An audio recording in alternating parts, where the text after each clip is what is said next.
جن لوگوں نے کفر کیا ان سے پکار کر کہہ دیا جائے گا کہ جب تم دنیا میں ایمان کی طرف بلائے جاتے تھے اور مانتے نہیں تھے تو اللہ اس سے کہیں زیادہ بیزار ہوتا تھا جس قدر تم اپنے آپ سے بیزار ہو رہے ہو۔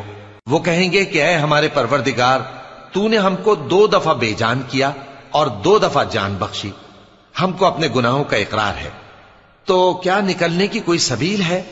یہ اس لیے کہ جب تنہا اللہ کو پکارا جاتا تھا تو تم انکار کر دیتے تھے، اور اگر اس کے ساتھ شریک مقرر کیا جاتا تھا تو مان لیتے تھے۔ سو حکم تو اللہ ہی کا ہے جو بلند و بالا ہے، بڑا ہے۔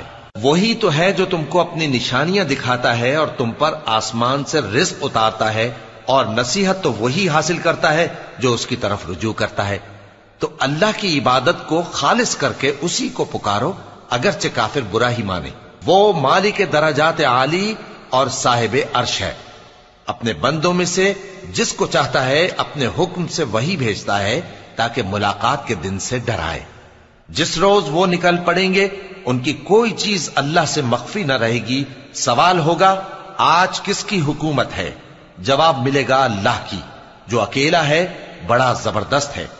آج کے دن ہر شخص کو اس کے اعمال کا بدلہ دیا جائے گا۔ آج کسی کے حق میں بے انصافی نہیں ہوگی۔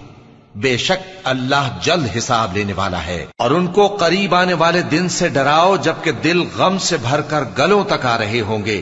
ظالموں کا کوئی دوست نہیں ہوگا اور نہ کوئی سفارشی جس کی بات قبول کی جائے۔ وہ آنکھوں کی خیانت کو جانتا ہے اور جو باتیں سینوں میں پوشیدہ ہیں ان کو بھی۔ اور اللہ سچائی کے ساتھ فیصلہ فرماتا ہے، اور جن کو یہ لوگ پکارتے ہیں وہ کچھ بھی فیصلہ نہیں کر سکتے۔ بے شک اللہ سننے والا ہے، دیکھنے والا ہے۔ کیا انہوں نے زمین میں سیر نہیں کی تاکہ دیکھ لیتے کہ جو لوگ ان سے پہلے تھے ان کا انجام کیسا ہوا؟ وہ ان سے زور اور زمین میں نشانات بنانے کے لحاظ سے کہیں بڑھ کر تھے، تو اللہ نے ان کو ان کے گناہوں کے سبب پکڑ لیا، اور جس شخص کو اللہ گمراہ رہنے دے اس کو کوئی ہدایت دینے والا نہیں۔ اور پہلے یوسف بھی تمہارے پاس کھلی باتیں لے کر آئے تھے، تو جو وہ لائے تھے اس کی طرف سے تم برابر شک ہی میں رہے، یہاں تک کہ جب وہ وفات پا گئے تو تم کہنے لگے کہ اللہ ان کے بعد کبھی کوئی پیغمبر نہیں بھیجے گا۔ اسی طرح اللہ اس شخص کو گمراہ رہنے دیتا ہے جو حد سے نکل جانے والا، شک کرنے والا ہو۔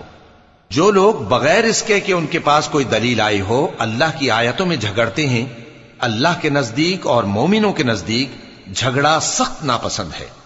اسی طرح اللہ ہر متکبر سرکش کے دل پر مہر لگا دیتا ہے۔ اور فرعون نے کہا کہ حامان میرے لیے ایک محل بناؤ تاکہ میں اس پر چڑھ کر رستوں پر پہنچ جاؤں۔